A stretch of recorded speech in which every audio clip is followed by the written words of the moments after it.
Hello everybody. This time we'll be discussing kung paano yung pagkumpleto ng Step 2 ng Discharge Permit application via online permitting and monitoring system. Paano ba ito ginagawa at kung paano ito kinukumpleto ng isang applicant. Of course, we are using the online permitting and monitoring system, yung ating account. At kailangan doon ma-access natin yung steps 1 and 2. Actually hanggang step number 6 po yun. Pero dito muna tayo mag-focus sa step number 2. So after mo ma-complete yung general information, next na ngayon, kumpletuhin mo ang step number 2. Click mo lang yung button na next or yung button sa baba na proceed para makarating tayo ng step number 2. Step number 2 ay tumutukoy dito sa product information at kung tayo po ay nasa pricing or manufacturing at kung ano man pang type of industry na mayroong product, the correct answer dito sa do you have product is yes. Pero kung wala naman tayong product ay we can select no and then proceed na tayo sa step number 3. Yeah.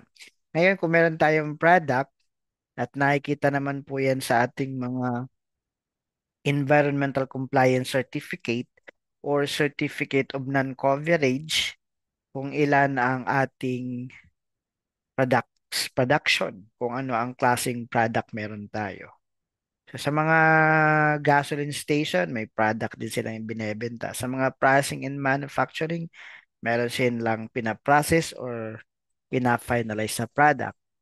So, kailangan mo dito yung reference mo yung sa inyong Environmental Compliance Certificate kung ano ang nakadeklarang annual production capacity. At syempre, tinitingnan dito sa step number 2 yung data mo ng actual production in the previous year.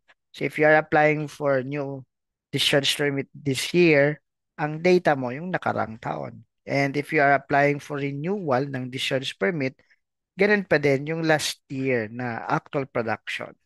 So usually naka-indicate naman sa atin pong mga certification in metric tons yung production capacity.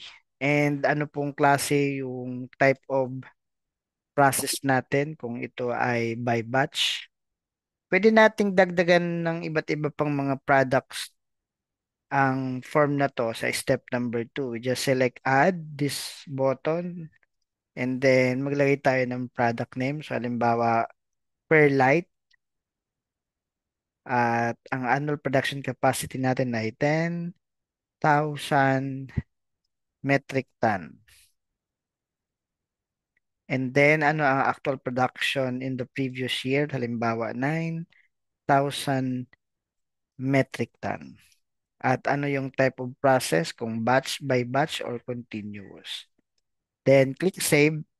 Nakasulat na ngayon sa ating step number 2. And then, kung kumpleto na yung product name, with the production capacity, annual and actual, and then the type of process, we can now click proceed button or next para pumasok na tayo sa step number 3. So, yan lamang po ang tungkol sa pag-complete ng step 2 ng discharge permit application via OPMS. At kung gusto niyo pang matuto kung paano i-complete ang step number 3, please subscribe and like and share this video.